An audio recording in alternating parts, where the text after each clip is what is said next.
Welcome to the Spine and Rehab Specialists podcast series. My name is Harry Koster, physical therapist and the host of this podcast.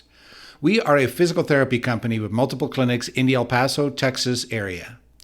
Each episode, we will go over a different physical therapy or general health related topic just to give you more insight in some of the things that are going on in our field and possibly in your life. I hope you enjoy today's episode. Let's get into it. Hello, everyone. Today's podcast, we're going to be talking about TMJ. And my guest today is Joey Gutierrez, one of our doctors of physical therapy here. Welcome, Joey. Thank you for having me. So, I guess first we need to talk about what is TMJ, because I'm pretty sure that not all our listeners are going to know what TMJ is, what it stands for. So what does the T, the M, and the J stand for, Joey? So TMJ stands for Temporomandibular Joint. Now that's the anatomical structure. The problem with that is the TMD. So it's a temporal mandibular disorder, dysfunction, whatever you want to call it, depending on what you read. Okay, so I brought this little chart with me. So for our YouTube listeners and viewers, they can actually look at this. So this is your temporal bone, and then here you have your mandible, and where those two connect, that is your temporal mandibular joint, or pretty much your jaw joint, right? So we have two of those. We have one on the left, one on the right. So it's normal to have those. So when somebody says I have TMJ, it's like, well, so do I. Yeah. I have a left one and a right one, but mine are functioning pretty well. Yes. So Joey, what got you interested in talking about TMJ or TMD? It actually all started with a visit to my dentist. Just talking to him, and he really didn't know that physical therapists treat the TMD or TMJ, whatever you want to call it. So that's when I really started just getting interested in this and teaching the public, educating the public as far as what this is and that we actually can help with this. Because ultimately it's a joint, right? Just like any other joint in the body, if it has a joint, we can pretty much work with it. Yes, sir. Because if it has a joint, it has muscle surrounding it, and that's pretty much our expertise. I think it's interesting that a lot of times insurance companies even don't really consider it a joint, because they'll put it under dental, and we don't cover dental problems. I'm like, no, it's a joint problem. You cover joints. Yeah. So, all right. So let's talk a little bit about what are the causes of TMD. So it can range from trauma, so you get hit in the face for whatever reason. What else? Keeping your mouth open wide enough, long enough at a dentist visit. Chewing hard candy, and even posture, which is surprising for a lot of individuals. Yeah, definitely. So let's talk about the traumatic injuries a little bit first. So I'm going to assume that the incidence of TMD in boxers is going to be pretty high, right? I would assume so, yes. But I've definitely seen football players with it that get hit, even though they have a helmet on. It's still a force on their face. You can definitely have it like with car accidents when the airbag blows up in your face, things like that. Mm-hmm. So and then definitely a lot of times we see it after dental procedures. Mm-hmm. I remember an interesting patient who hadn't had a dental procedure in forever and ever because he didn't have dental insurance. Now he had dental insurance, so he went through everything, and oh boy, did his TMJ light up. Interesting. So talking about cases, I had a case once where the patient female went to go eat at a restaurant, and she bit into a screw from the meat cutter machine. Wow. Yeah, of course they reported it. The restaurant, I think, paid for her physical therapy, but it was just a freak accident, and she was enjoying her meal and bit into a screw and just had jaw pain since. Okay, that's interesting. So let's look a little bit at what can go wrong with this, jaw joint. What are some of the problems that you're seeing with this? As we were talking about earlier, the coordination, the muscle stiffness, the mobility issue of the joint, it's not working right, it's not gliding like it should, things are restricted. That's kind of what I've seen. So let's talk a little bit about the structure of the joint. So, because it's one of those joints that has a little disc in it, right? So similar to like your knee has a meniscus in it. And so we want to talk a little bit about how that functions. Yeah, so I mean, pretty much the disc is there to make sure that the joint is functioning well. As you said, as a meniscus for the knee, it needs a little bit of cushion, a little bit of just making sure that the joint is working properly. So that disc it's from my understanding, it is soft, so it can move from place to place. And typically, that's what happens when we talk about your jaw locking up. Or you have a hard time opening your mouth wider than usual. It's usually that disc is not where it should be. Yeah, so it can either be kind of pushed out of place, almost like dislocate. And of course, it can also get arthritic changes in it, just like any other joint. I can tell you, my jaw's been popping since as long as I can remember. So I was definitely little, because I know my mom would always make a comment. If I chewed, especially early in the morning, I'd have this popping sound in my jaw, and I still have it actually. So I think that's probably the disc that's not quite right. It didn't give me any symptoms, so I'm not going to do anything about it. But so a lot of times people will complain of a popping, in the jaw as they're chewing, as they're opening their mouth wide. So what can we do for that if that disc isn't moving right? What can be done about that? Well, one of the cool things about being a physical therapist is we can move the joint around and play with it and get it in a better position. So definitely the hands-on treatment, getting our hands on the mandible or jaw, as you were talking about, helping the joint just move better, get it in a better position. Yeah, I mean, that would be the hands-on part.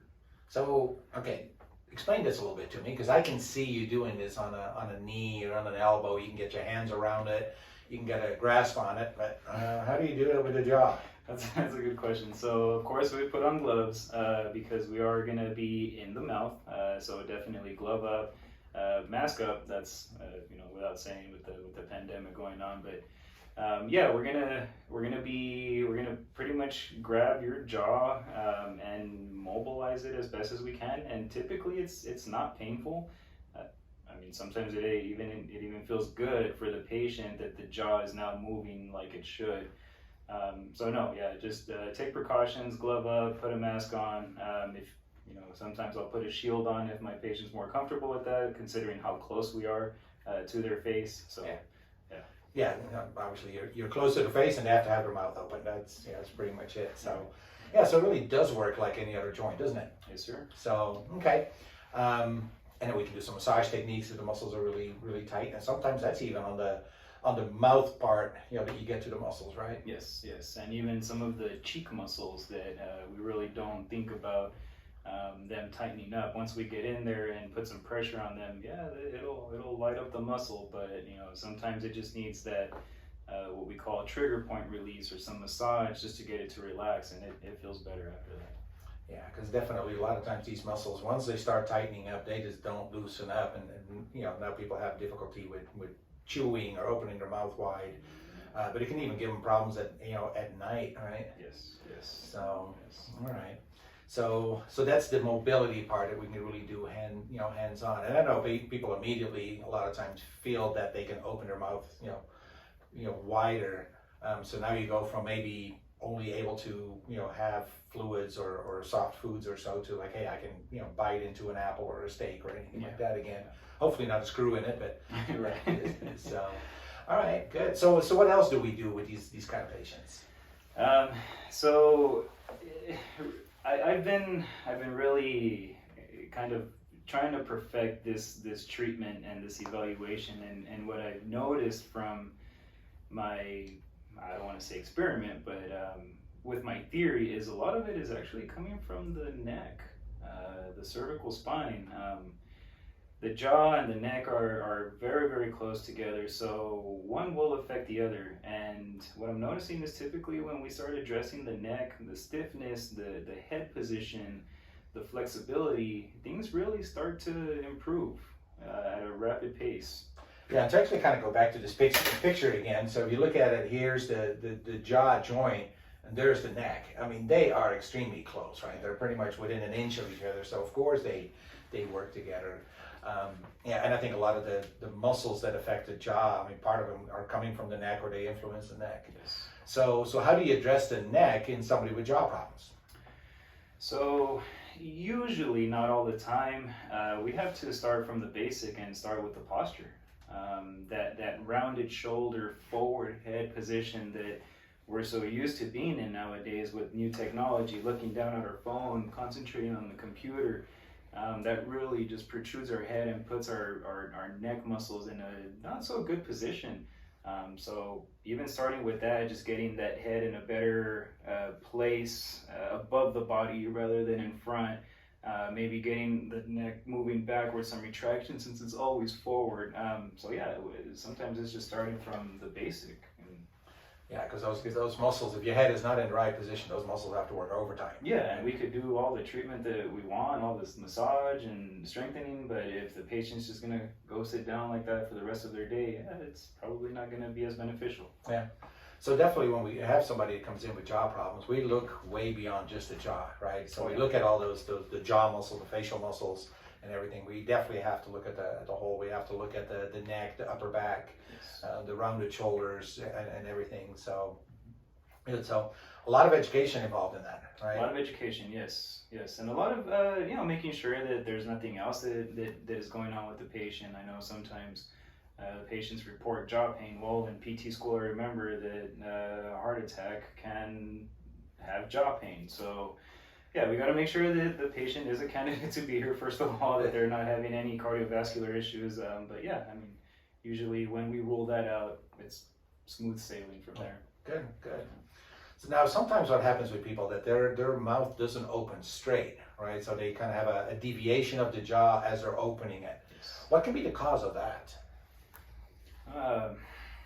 Again, stiffness of the muscles to one side of the jaw. You know, there's pain on one side, so compensation. That's a word that we use a lot with patients. Is when there's a painful part in the body, we simply don't use it because it hurts. So we got to eat, we got to drink. So the other side will probably do more work, mess with the coordination, mess with the movement of the joints.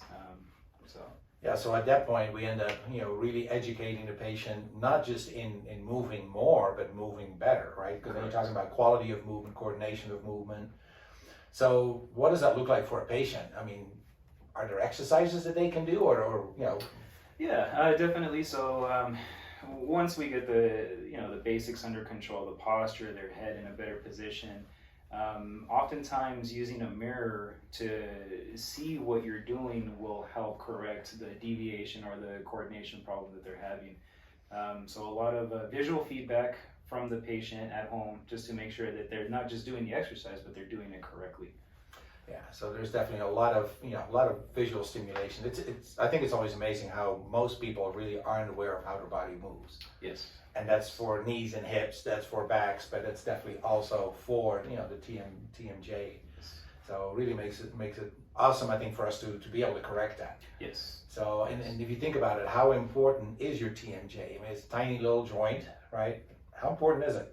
Well, important for me because I like food. So, absolutely, it's right? very important, yeah. And I think for most people, we want to be able to, again, bite that steak or that apple or anything and do that comfortably. And, be able to yawn and not have your jaw get stuck. Yep.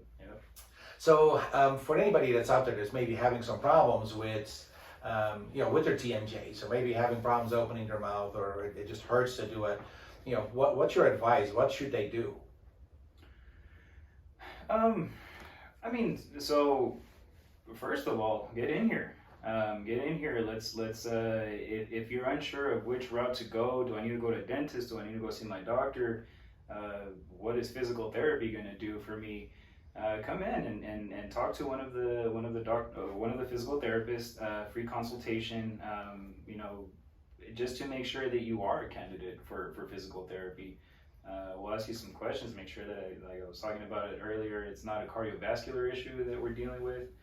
But yeah, I mean, come over, we'll talk for 15 minutes, make sure you're in the right place, and if need be, we will guide you to wherever you need to be to get the best treatment. Yeah, so definitely advises, call us up, come in for a free consult. Yes. We do those, all the time for people that, not really sure if they need physical therapy or not. And I definitely think for TMJ, since it is not something that most people are aware of, most doctors are aware of, most dentists are aware of, come in with us and we'll steer you in the right direction. Yes. Yes. Awesome. Yeah, definitely. Anything else you have to add, Joey? As far as Talking about TMJ? no, I mean, so yeah, I like working with the TMJ because I'm noticing that it's a pretty good outcome. Once we get things situated, um, it works well with all the education, the posture correction, strengthening the neck muscles, stretching out the neck muscles, on top of moving the TMJ, massaging it. It's very rewarding to see the outcome that patients have with physical therapy. Yeah, I agree. It really responds well to physical therapy. Yes. Almost always. Almost always, yes. Yeah. Absolutely. Yeah. So, yeah, definitely. I like it too. I actually did a TMJ course a long time ago, and definitely still remember a lot of the techniques and apply them over and over again on patients. So, definitely, if you're out there, if you're having any kind of problems with your jaw, like I said, with pain or difficulty opening your mouth or anything like that. And if you're having maybe some associated, neck pain or even headaches with it, please come see us so we can help you. Yes, definitely. All right, awesome. Well, thanks, Joey. Oh, thanks for having a great podcast. Cool. All right. Looking forward to the next one in a couple of weeks.